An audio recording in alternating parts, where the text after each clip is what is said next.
سلامونه دوستانو، یو ځل بیا د ام اس ایکسل 2009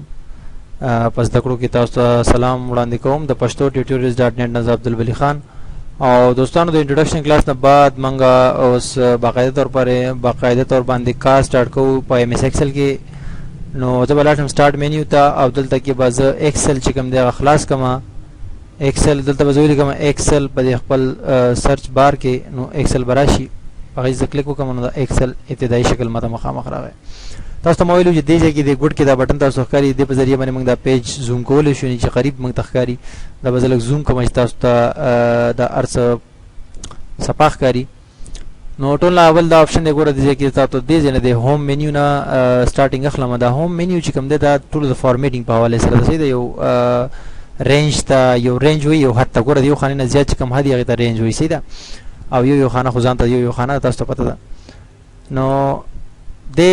رینج ته یا داسې خانه کې تاسو څه تحریر لیکلی وي یا ته تحریر یا نمبر دې لیکلی وي په خانه کې نو هغه ته ویلیو وي. نه په خانه کې دنه ته څه نمبر ولیکي یا لاندې څه الفابېټس ولیکي نو دې ته ویلیو وي سیده. نو دې خانو ته ته فارمیټینګ ورکول غواړي څه سټایل ورکول غواړي مطلب څه کلر ورکول غواړي څه بل څه ورکول غواړي نو ټول آپشن په دې هوم مینیو کې دي سیده. او په دې باندې کار سٹارټ کوو. ټول اول دا آپشن دی ګوره کټ نو مطلب دې ځنه دا دغه سدي څه ویلیو دا هغه کټ شي او د بل ځای تراشه به په دې پیسټ باندې کلیک وکړه نو پیسټ بشي سیده. دلته نه شی ختم شول تراغه او کاپی چې کوم دی نقل جوړول نو کاپی باندې کلیک وکړه او دلته راشه بیا په دې پیسټ باندې کلیک وکړه یا د خپل کیبورډ نه ته کنټرول سی کنټرول وی هم استعمالولای شئ. کنټرول سی د کاپی لپاره او کنټرول وی د پیسټ لپاره. دلته کې راشه په دې پیسټ باندې کلیک وکړه نو پیسټ تا راغی. دلته نه کاپی راوصل تا راغله به دا سلیکشن دی. دا سلیکشن ختمه نو خپل کیبورډ نه به کنټرول ډی وای سیده نو دا سلیکشن به ختم شي سیده. او یا اسکیپ بٹن و نو اسکیپ بٹن سره هم دا ختمي یعنی اسکیپ بٹن چې تاسو په کوم کیبورډ کې لګیدلی ده. ډبل آپشن دی فارمیټ پینټر. فارمیټ پینټر څه کوي دا ستا فارمیټینګ چې کوم دی یو تا یو ټیکسټ غټ کړی وي سیده یا د ورته څه کلر ور کړی وي بیک ګراوند کلر یا څه بارډر دی ور کړی وي سیده یو بارډرز ور کوم دی دا یا د بولډ کړی وي سیده او د ټیکسټ لري کې بل کلر ور کړی دي ته وی فارمیټینګ یعنی دا فارمیټینګ ته دا ورکو ته کدا فارمیټینګ ستا پکار وي چې تبل ځای کې نو دا فارمیټ پینټر دی دا خانه باول سلیکټ کی او دنه بعد به فارمیټ پینټر باندې یو کلیک وکي او بیا وګوره دا برش راغی او چې کومه خانه باندې تا کلیک وکړو دا فارمیټینګ بل تر شي او که چاته بار درته دا پکاري کنه په ډیرو ځایونو باندې درته پکاري دا فارمیټینګ نو بیا به څنګه کی چې په دغه خانه باندې بیا ډبل کلیک وکي صحیح ده کوم فارمیټینګ ستا پکار دی دی باندې اول به دا سلیکټ کی هغه نه بعد به ورشي د فارمیټ پینټر باندې ډبل کلیک وکړي نو بیا به بار دا استعمالولای شي. یو کلیک دلته وکړو یو دلته یا حتی په نور خالی خانو باندې کلیک وکړل ته چې بیا سلی کی هغه هم د فارمیټ کې راځي صحیح ده. نو دا فارمیټینګ ته کاپی کو همدارنګه تکولای شي چې دلته کې په دې پیسټ کې دلته راشي نور آپشن هم دي کنه یعنی فارمولا سپیس ویلیوز نو بارډرز ترانسپوز سپیس لینکس وغیرہ وغیرہ. مثال په تور باندې دا یو خانه دا دته کاپی کړل تنه کاپی دی واغه سپیرالی د پیسټ صحیح ده. نو یو خالی خانه بیا سلیکټ کی چې دا شی تل پیسټ کول غواړي په طریقه باندې نو فارمولاز یعنی د فارمولا بل د پیسټ شي پیسټ ویلیوز د ویلیو په پیسټ چلته کی صحیح ده. نو بارډر یعنی بارډر به وسره راځي. ترانسپوز یعنی تا یو داسې کالم وایز چې کوم دی یو رینج چې کوم دی کاپی کړی دی نو هغه تل کی بیا رو وایز چې کوم دی پیسټ شي. مثال په تور باندې او پیسټ لینک یعنی د لینک په پیسټ لته کې کوم کار کیږي هغه به الته کې هم پاګه کې چینجینګ راځي. مثال په تور باندې لینک باندې پوسټ کو دا پیسټ کو نو د صرف هغه لینک دلاړ یعنی ویلیو لاړه کا ویلیو زلته کې چینج کما نو الته کې هم چینج شي صحیح دا ګور تاسو کتلې شي چې الته کې چینج کی 64 64 مې لګل نو 64 الته لاړ. همدارنګه دا کاپی بیا می کاپی کو او دلته کې یو بل خانه سره کومه او دلته کې را لمورته مې چې دا بارډر ماتن دی بګار نو بارډر نو هغه بارډر یې کته سو پامو کې نو دلته کې دا بارډر په دې خانه کې شته او په دې بل خانه کې دا بارډر ګوره په دې کې بارډر شته په دې خانه کې او په دې کې بارډر نشته. همدغه رنګ بیا کاپی کوم او د بل خانه ته زم دلته کې لاړم دلته کې ورته وی چې پیسټ ویلیو یعنی سب ویلیو پیسټ کا یعنی دا ویلیو په دې کې چې کوم 64 نمبر لیکل دا پیسټ کا نو دا فارمیټینګ وغیرہ چې کوم ما پیسټ کوم دا سیمیلر آپشنز یو بل په شانته تاسو اپلای کولای شئ صحیح ده. په دې بل خانه کې ما سمپلی څه لیکایو کړه او دلته راغلم بولډ یعنی دا لګونته کې موټا شي مطلب موټا مطلب لګونته کې پیډ شي او دبل چې ایټالیک دا لګونته کې کوک شي د تیری دا کوم ټیکسټ لیکل دی او په دې سره انډرلاین یعنی لاندې ورته لاین راشي د ځین ورته فونټ چینج کولای شي د فونټ یو لیست یعنی د لیکلو سټایل چې کوم دی دا ورته بدلولای شي دغه شانت سایز ورته غټول غواړي د ځینې سایز غټي فونټ سایز وي د ته صحیح ده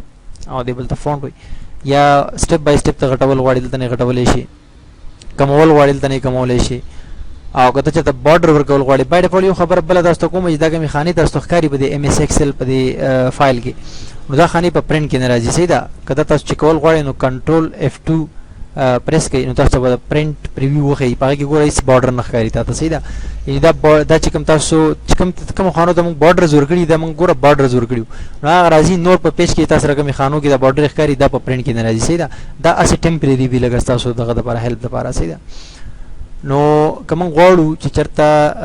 بارډر دی راشي یو خانه کې نو دا رینج ګوره د سلیکوم دلته کې او دته موږ بارډر ورکو بیل تنه براشو آل بارډر صحیح ده ټیکسټ باکس بارډر یعنی مطلب ټیک باکس بارډر یعنی موټا غونډه کې بارډر به او کال بارډر مور کړو نو سمپل غونډه کې بارډر به هغه به اوس دې سره راځي دا بارډر دې درا او ټیک بارډر مې ور کو نو ټیک بارډر مطلب لګونته کې موټا به وي صحیح ده اې دین علاوه موږ دته بیک گراوند کلر هم ورکول شي رینج دا رینج ما سلیکټ کو دا رینج بل تن سلیکټ کما او دته بیک گراوند کلر ما یلو ورکو کا کلر ورته بدلول غواړم بل کلر هم ورکول شم معنا یو بیک گراوند کلر ورکول صحیح ده او یا که د ټیکسټ ته کلر ورکوم یعنی د تحریر چې کوم دی نو د لپاره دلته کې تاسو کولای شئ چې څه کلر ورته خوښ کې هغه ورته ورکړئ صحیح ده په دې خانه کې تحریر لیفت سایډ ته بدل غواړي رائټ سایډ ته بدل غواړي یا سنټر کول غواړي نو د ځینې کولای شي صحیح ده که دغه تحریر تاسو غواړئ چې دا تحریر ته بل سټایل ورکړئ شي مطلب یو 3D سټایل ورکړئ شي نو هغه د ځینې تاسو ورکولای شئ دلته کې لیکلي ګوره اورینټیشن دته چې راشي انجل کلوک وایز د تحریر بداسي شي صحیح ده نو کو تاسو ورته روټیټ ټیکسټ اپ نو داسې الټه بشي دا مختلف څو سټایل نو دا ورته ورکولای شي که واپس غواړئ چې اصل حالت راشي هغه کم سټایل چې ورکړي باغ واپس لګوي نو به د اصل حالت راشي دغه یو آپشن دی ټیکسټ ریپ ټیکسټ مراد دي چې دغه ته اوس کله لیکای کې په یو خانه کې نو دا خانه دا لیکای مخ کې رواني یعنی دا چې کوم تحریر ته لیکي کوم ټیکسټ چې لیکي دا مخ کې رواني ګور دا بل خانه هم ځان سره راواخلي که چېرته تا په یو خانه باندې دا ټیکسټ ریپ آپشن استعمال کو نو دا چې به تکل لیکي نو دا به ایستنه لاندې وځي جوړي خپل دغه کې صحیح ده یعنی خپل د خانه کې بلاندې جوړي چې کله بار کلیکو کې دا خانه به غټه شي او هغه چې کوم تا کوم لیکای کړی وي نو هغه لیکل به چې کوم دی پاره کې مطلب دا چې دغه بشي په کې مرج بشي او کمباین بشي په یو ځای براشي همدارنګه ته کولای شي چې یو څه خاني چې کوم دی هغه یو ځای یعنی یو 2 3 4 5 خاني چې کوم دی هغه کته داغه نه یو خانه جوړول غواړي نو جوړول شي اول به څوک چې ټوله خانه به سلیکټ کړي داسي او بیا براشي دا مرج اند سنټر په دې باندې بکلیک کړي نو دا ټوله خانه به یو ځای شي صحیح ده دا ګوره ټوله خانه یو شو ام 15 خانه وي او ماته یو جوړ کړل یو ځای مې کو واپس دغه کول غواړي نو دلته کې راشه په دې باندې واپس لیکو واپس به 15 خانه جوړې شوې دي صحیح ده نو دې په دې اپشن د امید لرم چې تاسو به سمجھ کې راغلي وي مطلب پوښي به په یو سنا څه کنه زما د پښتوم لګه پاکستاني پښتو د نو اردو ټکی مې خپل ترجمه ولې وخت مل تیر کړه نو امید لرم چې تاسو خوښ شوي خو زه په دې بل ویډیو کې تاسو ته به دا نور چې کوم اپشن موږ نه په هوم مینیو کې پاتې شوی دي دا تاسو په دې روانه ویډیو کې خیمه دا غي پورې ما سره اوسئ